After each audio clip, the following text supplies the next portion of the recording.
পরিচ্ছন্ন সমাজ গড়তে ছোট্ট প্রচেষ্টা অনেক মূল্যবান। পরিচ্ছন্নতা ইমানের অঙ্গ এমন প্রতিপাদ্য স্লোগানকে সামনে রেখে গত 10 আগস্ট রোববার জামাইকা বাংলাদেশ ফ্রেন্ডস সোসাইটি ইনকে নিউ ইয়র্ক সিটির কুইন্সবোরোর জামাইকার হিলসাইড এভিনিউতে ব্যতিক্রমী ক্লিনিং কার্যক্রমের আয়োজন করে। এই কার্যক্রমে রাস্তা ও ফুটপাতের ময়লা, প্লাস্টিক, কাগজ আলাদা জায়গায় ফেলা এবং গাছের পরিচর্যা সহ স্থানীয় পরিচ্ছন্নতা অভিযানের অংশ হিসেবে সাধারণ মানুষকে সচেতনতার বৃদ্ধির লক্ষ্যে উৎসাহ প্রদান করা হয়। এ সময় ফ্রেন্ডস সোসাইটির নেতৃবৃন্দ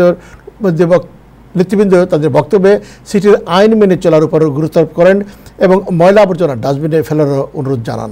স্থানীয় 168 হিলসাইড এভিনিউ থেকে শুরু করে 170 হিলসাইড এভিনিউ তথা লিটল বাংলাদেশ কর্নার পর্যন্ত রাস্তা পরিষ্কার করার মধ্য দিয়ে এই কার্যক্রমের সমাপ্তি ঘটে।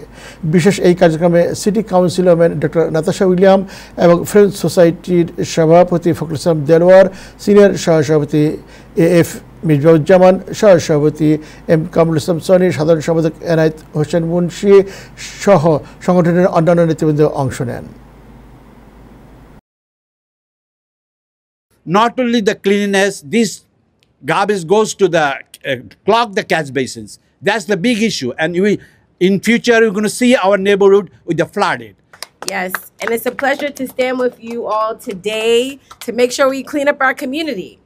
Cleaning up our community is so important to how we live, and while city government should do more, we need the Department of Sanitation to do more. I know I've allocated tons of money, additional money to the Department of Sanitation as well as nonprofit organizations that do cleanups.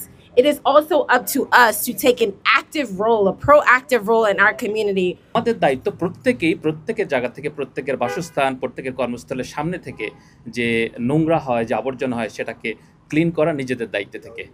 আমরা পাশেই দেখি garbage can, ওইখানে চায়ের cup না রেখে পলিথিনের উপরে আমরা চায়ের কাপটা রেখে যাই, যেটা আমাদের জন্য অত্যন্ত দুঃখজনক। আমরা জ্যামাইকাকে এরকম চাই না, অন্য জায়গায় থাকতে পারে কিন্তু জ্যামাইকাকে আমরা ভিন্নতর রাখতে চাই। আমরা একদিন আজকে এখানে দাঁড়িয়ে আমরা পরিষ্কার করতে পারবো না। আমরা এখানে দাঁড়িয়েছি প্রতীকী হিসাবে যে একটা সচেতনতা ক্রিয়েট করার জন্য, কমিউনিটিতে একটা অ্যাওয়ারনেস ক্রিয়েট করার জন্য। আমরা যত্রতত্র আমাদের হাতের ময়লাটা আমরা ফেলবো না, আমরা নির্দিষ্ট স্থানে আমাদের ময়লাগুলো আমরা ফেলবো এবং আমরা একটা সুন্দর বাসযোগ্য কমিউনিটি গড়ে তুলব।